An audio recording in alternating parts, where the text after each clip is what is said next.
Don't poke your nose. Don't poke your nose. Don't poke. Not on camera. Look, you're on camera. Ready? Look, we're gonna look at this camera. You can relax. What's going on, Faded Culture? We got a kid's haircut today. Let's jump right into it. As always, guys, all the steps and instructions to this tutorial will be in the description down below. All right, so first things first, I'm gonna spray a little bit of water and comb the hair into its neutral position. You always want to comb according to this little cowlick area right here. And everybody's different, so make sure you're paying attention to that. And I'm not really soaking the hair too much. Again, this is just to neutralize the hair into its position. And now, following that up, we're gonna go ahead and start our debulking process. Beginning with the number 2 guard and the lever completely open. We're gonna go ahead and use a comb on our opposite hand to help push that hair down and help that debulk process.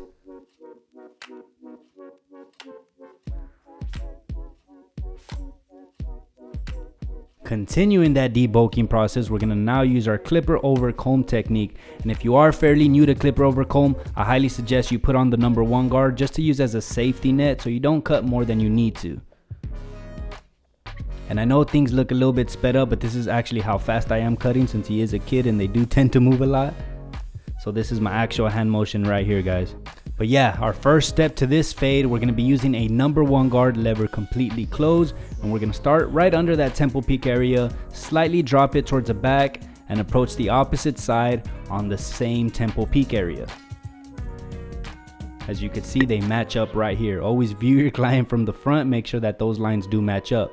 Now, we're gonna go ahead and open up that lever and take it up about a finger's width. Again, just make sure that your guidelines do stay parallel to one another so your fade is consistent throughout. And go over it as many times as you need to. It is important that you do brush the hair after every few strokes. As you can see, he's picking his nose right there in the background. Now I got the 1.5 guard lever still completely open. You're gonna notice that I'm just going up with these guards in numerical order. Now I got the number 2, again the lever's gonna stay in that complete open position as we set up the canvas.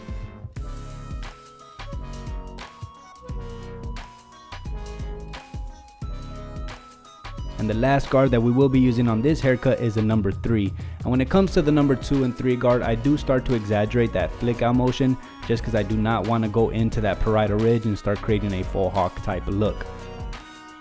And finishing off, we're going to go ahead and just clipper over comb that slight weight that we have on that edge. As you see, this is going to be a super simple fade. These fades are especially good when kids move a lot and when they're about this age. At this point, you should have only one guideline, and that guideline, we're going to go ahead and remove it with the 1 guard lever completely open, using mainly the corners of that clipper to attack it.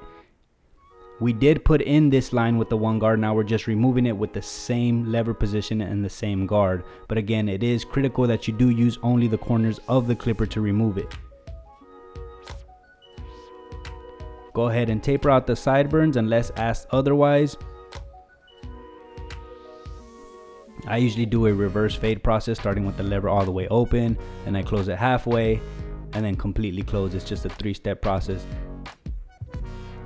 And finally with the half guard, and I repeat that same fade out on the neckline and the other sideburn area.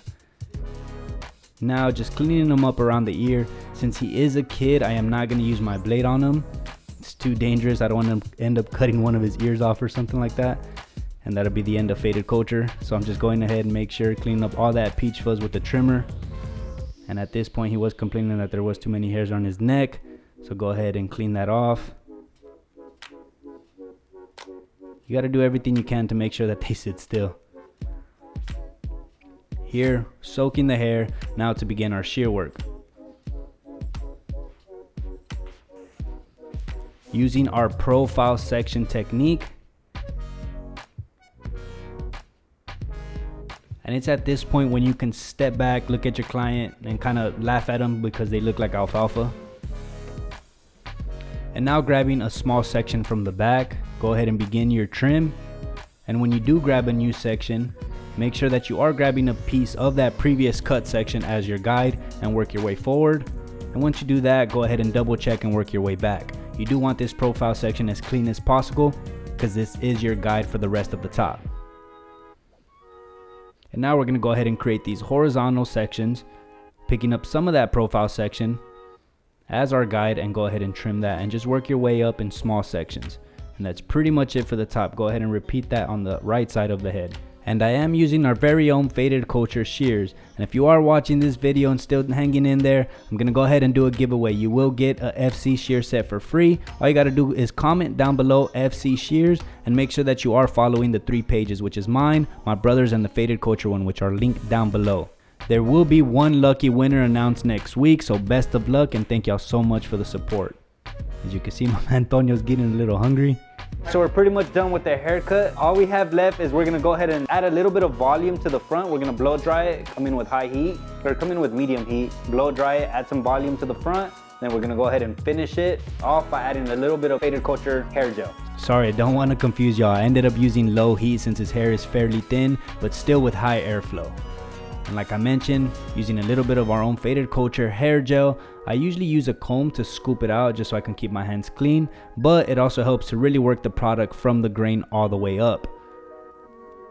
Go ahead and finish styling it, and that's pretty much it for this tutorial. Alright guys, so there y'all have it. We did a simple kid's haircut. This gives you an idea of what to tell the barber in case you need to take them to the barber shop for a back to school haircut. We did a one on the sides and a scissor trim on top. I hope y'all caught the giveaway mid-video as well. As always guys, let us know down in the comments what you think about this video. Give this video a thumbs up and do not forget to subscribe. I'll catch you on the next one. Peace.